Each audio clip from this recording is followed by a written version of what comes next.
बिहार के एक छोटे से गांव सोनपुर में सुबह का समय था। गांव के चारों तरफ हरे भरे खेत थे और बीच बाजार में एक बड़ी सी खाने की दुकान थी। भोलाराम भैया, एक प्लेट पूड़ी सब्जी देना। पैसे? पहले खाना तो दे दो। नहीं, पहले पैसा फिर पूड़ी। कहीं पूड़ी खाकर तुमने कहा कि जेब में पैसा ही नहीं है तो? अरे भैया, मैं कोई पूड़ी चोर थोड़ी हूँ। आजकल पूड़ी चोर से ज्यादा खतरनाक उधार चोर होते हैं।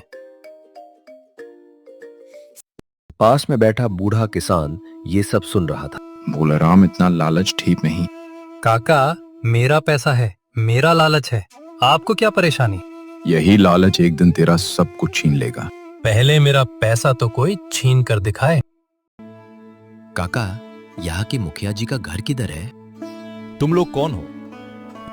मैं रघु हूं। मेरे गांव में सूखा पड़ गया था, खेती पूरी खराब हो गई, इसलिए काम की तलाश में यहां आया हूं। क्या काम करते हो? खाना बनाता हूं। खाना? जी काका, दाल चावल सब्जी मटन चिकन पूड़ी कचौड़ी जो बोलो बना दूंगा। काका मुस्कुराते हैं। मुखिया जी का घर सामने वाली गली में है।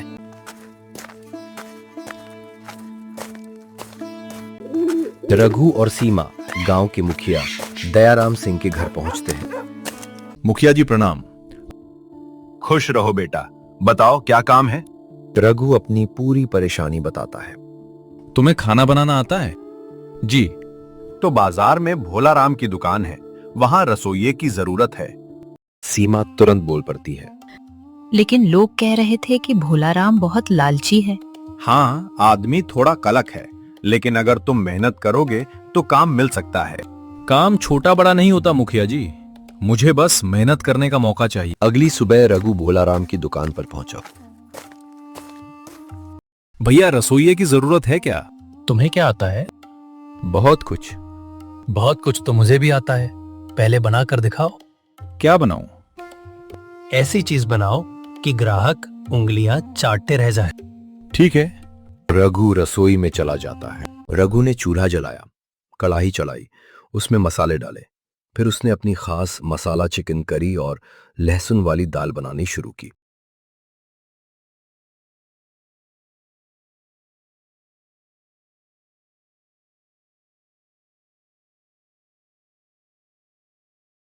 कुछ ही देर में पूरी दुकान खुशबू से भर गई। एक ग्राहक दुकान के बाहर से ही बोल पड़ा, भोलाराम, आज तेरी दुकान से इतनी अच्छी खुशबू कैसे आ रही है? नया रसोइया आया है।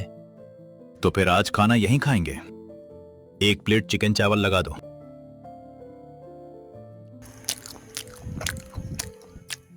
अरे वाह भाई, ये दाल तो कमाल है। एक प्लेट और लगाओ। भोलाराम की आंखें चमकने लगी। रघु, कल से तू काम पर आ जा। जी। महीने की 10,000 दूंगा। अगले कुछ दिनों में रघु की बनाई चिकन करी और दाल पूरे गांव में मशहूर हो गई। सुबह दुकान खुलने से पहले ही ग्राहक बाहर खड़े होने लगे। रघु भाई, अभी दुकान नहीं खुली? अभी तो सूरज भी ठीक से नहीं निकला। सूरज बाद में निकलेगा, पहले खाना चाहिए। आज 2 प्लेट चिकन मेरे लिए। आप अकेले हो? हाँ। तो 2 प्लेट क्यों? एक मेरे लिए और दूसरी मेरी आत्मा के लिए। दुकान की बिक्री बढ़ती गई, लेकिन भोलाराम का लालच भी बढ़ता गया। एक रात उसने रघु को बुलाया।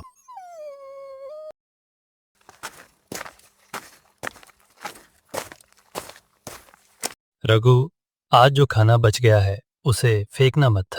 क्यों? कल गरम करके बेच देंगे। लेकिन भैया, बासी खाना लोगों को खिलाना गलत है। गलत सही मुझे मत सिखा। लेकिन ग्राहक हमारे ऊपर भरोसा करते हैं। ग्राहक भरोसा करते हैं और हम पैसा कमाते हैं, बस। रघु चुप हो जाता है। रात को रघु घर पहुंचता है। क्या हुआ? इतने परेशान क्यों हो? रघु पूरी बात बताता है। आपको वहाँ सावधान रहना होगा। मुझे पैसों की जरूरत है, इसलिए वहां काम कर रहा हूं। पैसे जरूरी हैं, लेकिन गलत काम करना जरूरी नहीं। मैं कुछ दिन और देखता हूं। ठीक है, लेकिन याद रखिए, लालची आदमी कभी एक धोखे पर नहीं रुकता। कुछ दिन बाद भोलाराम ने रघु को दुकान की कमाई गिनने के लिए दी। ये पैसे मेरे घर पहुंचा देना। रघु पैसे लेकर चला।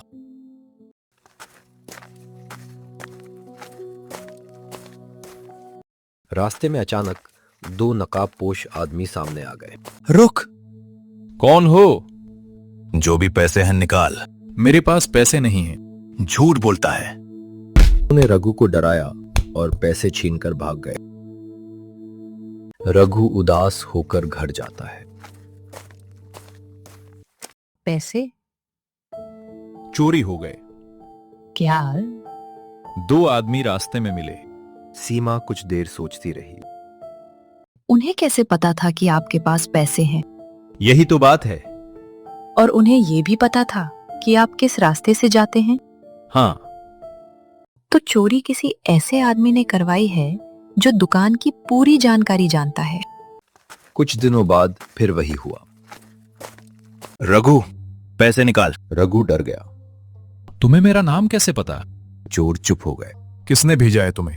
चोरों ने उसे धमकाया और पैसे लेकर भाग गए। रघु दूर तक उन्हें देखता रहा। रघु सीधे मुखिया दयाराम के पास गया। मुखिया जी, मुझे लगता है ये काम भोलाराम का है। तुम्हारे पास कोई सबूत है? नहीं। सिर्फ शक के आधार पर मैं किसी को दोषी नहीं ठहरा सकता। तो मैं क्या करूं? अगली बार चोर को पकड़ने का इंतजाम करो। ठीक है मुखिया जी।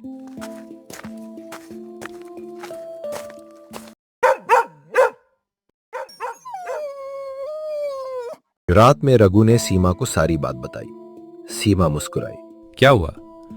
अब चोर खुद सबूत छोड़कर जाएगा। कैसे? अगली बार पैसे पर एक खास निशान लगा देना और बाकी काम चोर करेगा।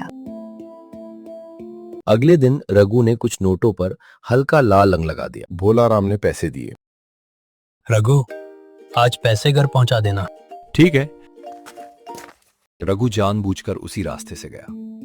थोड़ी देर बाद वही दो चोर सामने आ गए। आज भी पैसे निकाल। लो। चोर पैसे लेकर भाग गए, लेकिन इस बार रघु उनके पीछे पीछे चल पड़ा। चोर गांव से बाहर एक पुराने गोदाम में पहुंचे।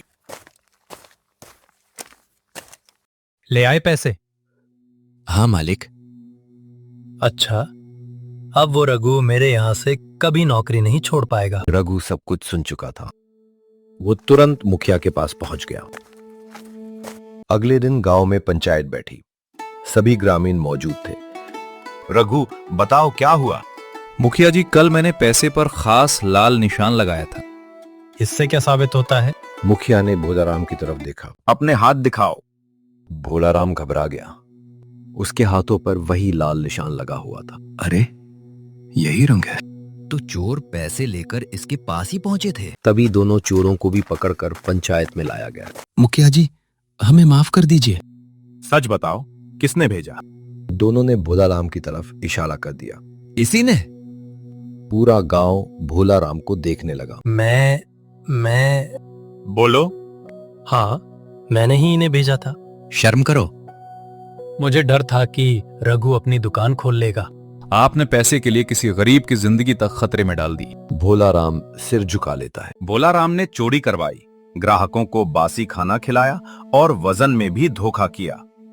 एक ग्रामीण बोला, इसकी दुकान हमेशा के लिए बंद कर दो। रघु आगे आया। मुखिया जी, सजा जरूर दीजिए, लेकिन उसके परिवार को भूखा मत रखिए। मुखिया मुस्कुराए। तुम्हारे अंदर अपने दुश्मन के लिए भी दया है। यही तुम्हारी सबसे बड़ी ताकत है। फैसला हुआ कि भोलाराम की दुकान कुछ समय के लिए बंद रहेगी और उसे सभी ग्राहकों का पैसा वापस करना होगा। कुछ समय बाद रघु ने अपनी छोटी सी दुकान खोल ली। दुकान का नाम था देशी ढाबा। सीमा भी दुकान में उसकी मदद करने लगी। पहले ही दिन ग्राहक उमड़ पड़े। रघु भाई, वही वाली चिकन करी देना। आज चिकन के साथ खास दाल भी है। दाल कितने की? 20 रुपए। और उधार? उधार बंद है। अरे, तुम भी भोलाराम बन गए। नहीं भाई, उधार बंद है, लेकिन पानी मुफ्त है। सीमा पीछे से बोली।